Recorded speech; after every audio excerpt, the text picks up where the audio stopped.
Selamat siang para netizen dimanapun kita berada, salam inspirasi bagi kita semua. Ya, Ibu Megawati marah-marah luar biasa marahnya begitu kan.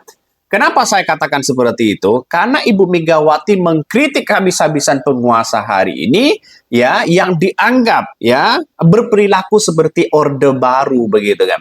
Ini era reformasi begitu kan. Demokrasi modern ya sebenarnya gagasan-gagasan dan apa namanya dengan musyawarah itu yang harus kita kedepankan begitu kan. Kenapa penguasa-penguasa hari ini terlalu ambisi mereka, dinasti politik kita bangun ya, si paman juga bisa di situ, orang-orang yang punya potensi luar biasa diganti dengan yang lain. Dan pada kenyataannya ya ini apakah berperilaku Orde Baru begitu kan.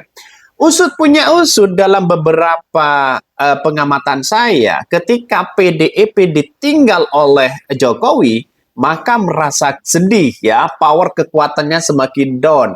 Seolah-olah tidak punya power apa-apa begitu kan. Apakah gara-gara inilah yang kemudian Ibu Megawati begitu kan yang mengkritik habis-habisan penguasa. Bisa saja seperti itu begitu kan.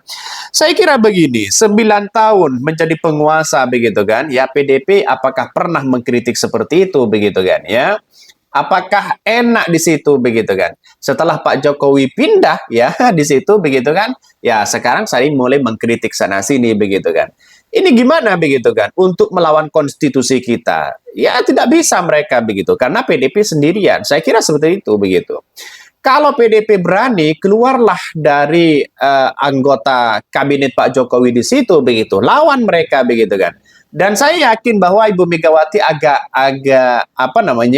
lambat sih berpikir dan melawan dan pidatonya berapi-api seperti itu begitu kan. Karena kenyataannya ya dianggap hal yang biasa, bahkan Pak Jokowi tidak pernah mendengarkan pidato-pidato Bu Mega hari ini begitu kan. Karena pada realitasnya ya sebagai penguasa di situ haruslah begitu kan ya, harus punya kekuatan power di situ begitu. Tapi kan sayang seribu sayang. Ini sebut ada penguasa berperilaku seperti Orde Baru ya dan lawan konstitusi. Megawati mengaku direndahkan. Saya sudah jengkel katanya ya. Ya bagaimana tidak direndahkan begitu kan ya? Siapa suruh juga kenapa tidak begitu percaya terhadap Pak Jokowi selama ini begitu kan? Oposisi 9 tahun sudah diingatkan PDIP begitu kan ya bahwa perilaku Pak Jokowi ya seperti itu begitu kan. Tapi pada kenyataannya ditepis mereka ya dibantah mereka begitu. Tapi kalau sudah sekarang bagaimana begitu kan ya. Ya Hasto mulai cari pendukung-pendukung sana begitu kan ya. Mulai berkomunikasi dengan yang lain. Tapi pada kenyataannya orang akan melihat wah ya PDIP setelah ditinggal oleh Pak Jokowi sekarang mulai ya cari sensasi sana sini begitu kan. Tapi sangat disayangkan sekali loh begitu PDIP begitu kan ya. Sejak ditinggal oleh Pak Jokowi ya kekuatan dari Ganjar ya hari ini tidak punya kekuatan apa-apa. Saya kira sudah di depan mata kalah mereka begitu kan. Karena Pak Jokowi punya segalanya, kekuasaan ya di situ begitu ya. Karena intinya adalah apakah Ibu Megawati siap dan berani melawan penguasa Pak Jokowi begitu kan. Seharusnya PDP itu harus lawan mereka begitu kan ya. Kalau lawan maka orang akan simpati di situ begitu. Ini Ketua Umum PDIP Megawati Soekarno Putri kembali mengecam keras adanya pihak-pihak yang disebut gunakan ya tata cara tak beretika dan melawan konstitusi untuk meraih kekuasaan. Melihat praktik tercela tersebut, Megawati merasa direndahkan, tak dihormati. Ya, tidak hanya tidak dihormati begitu kan, dihianati mereka begitu kan. Maka disinilah agak lambat ya pidato-pidato pidato-pidato dari Bu Mega begitu kan ya agak terlambat begitu kan karena seharusnya ketika Gibran menjadi cawapres seharusnya di situ begitu kan ya kritik habis-habisan di situ lawan mereka dan masih memuji Pak Jokowi ya Pak Jokowi semakin eksis di situ begitu kan ya seolah-olah PDIP takut kepada Pak Jokowi begitu kan. Megawati juga menyindir pihak yang berkuasa, begitu kan ya, berperilaku politik seperti Orde Baru.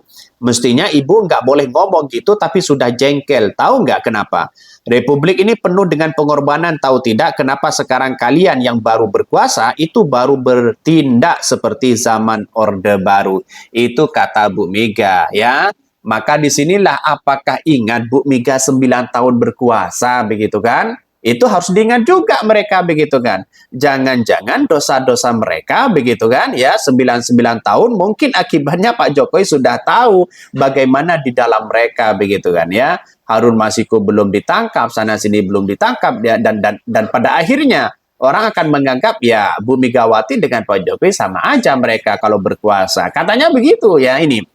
Megawati memang tak menyebutkan siapa pihak-pihak yang dimaksud. Ia hanya menyebutkan jika bersaingan sehat, ya partainya tak takut bersaing dalam pemilu di 2024. Itu yang paling saya melihat dari partai politik di situ, begitu kan? Kenapa?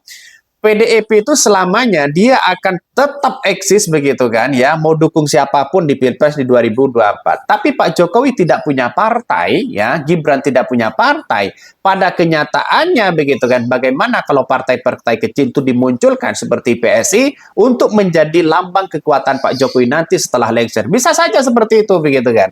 Ini satu sisi kecerdasan Pak Jokowi, begitu kan ya. Bu Mega sudah mengkritik habis-habisan di situ, walaupun tidak menyebutkan secara spesifik, tapi kan arahnya kepada penguasa di situ, begitu.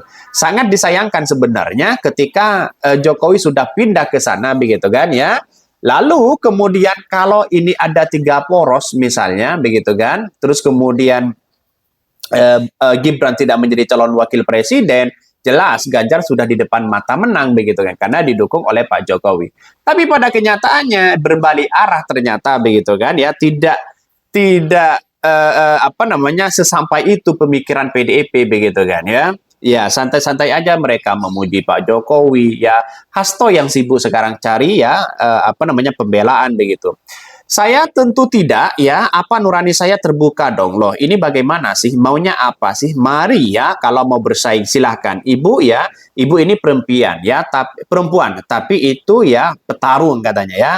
Sebelumnya pada Minggu, Megawati Soekarno Putri telah merespon putusan MK yang nomor 90 dan menyampaikan indikasi kecurangan jelang pemilu di 2024. Dia pun mengingatkan agar kecurangan jangan sampai terjadi lagi. Ya, ini kan kecurangan terjadi lagi. Saya garis bawahi terjadi lagi di situ. Lah, kalau terjadi lagi 2019 gimana, begitu kan? Seharusnya PDIP hari ini bongkar habis-habisan ya pemilu tahun 2019, begitu kan? Ya, kalau sekarang gimana, begitu kan? Kalau terjadi kecurangan lagi, kata-kata lagi itu kan menunjukkan wah, ini ada kecurangan ya di 2019. Kan begitu logikanya, begitu kan? Kan masyarakat sudah paham di situ, begitu. Tapi pada intinya ya pada tempat yang sama calon presiden nomor urut 3 Ganjar Pranowo menyorot dugaan praktek kecurangan ya dalam pemilu di 2024. Ya, apa yang mau dibongkar 2024? Om 2024 masih belum ada, begitu kan? Ya masih belum berlangsung ya. Apa namanya? Pemilihan di situ, begitu. Apa yang mau dibongkar, begitu kan? Jadi sudah agak mulai ketar-ketir sih sebenarnya PDIP, begitu kan. Seharusnya yang kita bongkar itu di 2019, begitu kan. Jadi kalau yang membongkar hanya di 2024, bagaimana kalau PDIP menang? Apakah mau dibongkar ya? Kan begitu logikanya. Ya, maka di sinilah saya anggap bahwa PDIP itu akan kalah, begitu di depan mata karena kekuatan itu sudah apa namanya berada di tangan Pak Jokowi semua, begitu kan ya. Tetapi tunggu saja ketika PDIP dengan Pak Jokowi, begitu kan, saling perang hati di situ, begitu kan, lihat saja nanti ada alternatif pilihan masyarakat yaitu Anies Baswedan. Jangan lupa mereka, begitu. Jangan-jangan nanti yang tidak dianggap itu yang paling menang, begitu kan. Coba bayangkan ketika PDIP Ganjar dengan versus Pak Prabowo, begitu kan ya, saling serang di situ, begitu kan, brutal mereka, begitu, saling lapor sana sini mereka, pada kenyataannya yang menang itu siapa, begitu. Kita tunggu saja di situ. Jangan-jangan Anies Baswedan, begitu kan ya.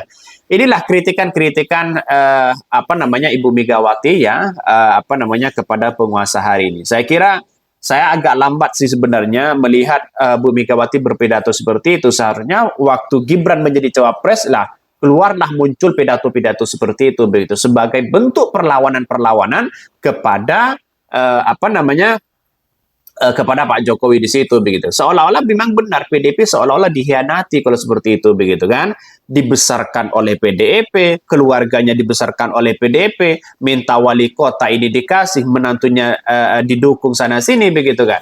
Ini seharusnya berterima kasih loh Pak Jokowi. Pak Jokowi wali kota, gubernur, presiden 2 periode begitu kan ya, sangat disayangkan itu menjadi ya PDIP dihianati seperti itu. Inilah etika politik dan sekarang sudah tidak ada begitu kan ya. Oke, mungkin itu yang kami sampaikan, tonton terus channel dari podcast Rakyat ini karena ada berita-berita menarik dan viral setiap harinya. Salam para netizen, salam inspirasi bagi kita semua. Jangan lupa di subscribe channel YouTube dari podcast Rakyat ini.